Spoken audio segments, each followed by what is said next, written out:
Ano ho ba ang masasabi mo na tuloy-tuloy pa rin yung mga insidente dyan?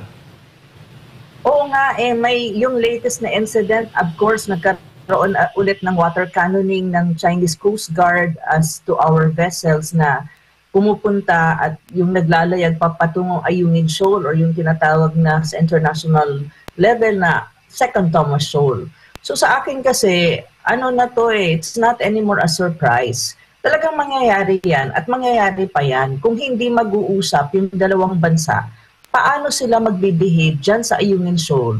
At walang, alam mo yon, walang, how do you call that, yung, kasi ang nangyayari kasi, ang ginagawa natin sa side natin, we're trying to provoke China at tinitignan natin kung paano sila magre-respond to us. Tapos, we will just go to the Ayungin Shoal, parang walang communication siguro, walang pag-uusap na, oy, dadaan kami, pupunta yung mga barko namin, magre-resupply kami.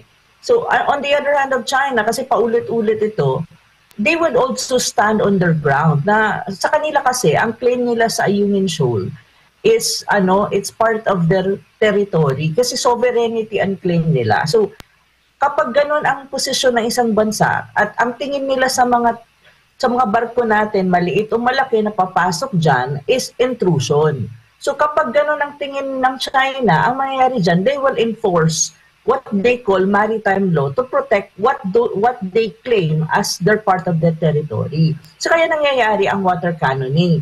Ang water cannoning naman is non-lethal. Hindi naman yan firepower. And it's usually being used sa mga ganitong sitwasyon.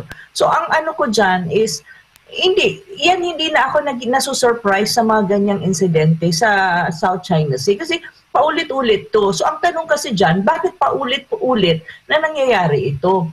Na pwede namang hindi mangyari kung pag-uusapan ng mabuti. At ang Pilipinas din, you try to talk it out with China na, how we gonna resolve this problem, how we gonna fix this. Na pupunta kami dyan na hindi aabot sa ganitong sitwasyon na may mga water cannoning na nangyayari on the part of the Chinese Coast Guard. Pero kung titignan mo, bakit tayo lang nagwa-water cannon? Usually kasi kapag ganyan, nagwa-water cannon din yung kabilang side. Pero sa atin kasi parang nangyayari, ang tingin ko dyan, it's just a dramatic theatrics yan eh.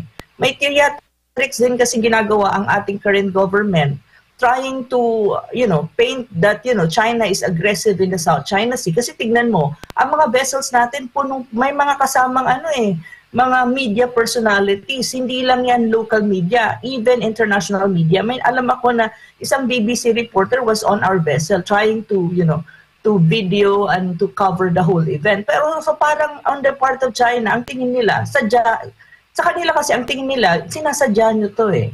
So ganun na nangyayari. Tapos on the part of China kasi may hardening na ng position nila. So itong mga ganitong insidente, as far as I'm concerned, this is not anymore a surprise. Mangyayari pa yan at mangyayari kung hindi nga mag-uusap ng mabuti ang dalawang panig.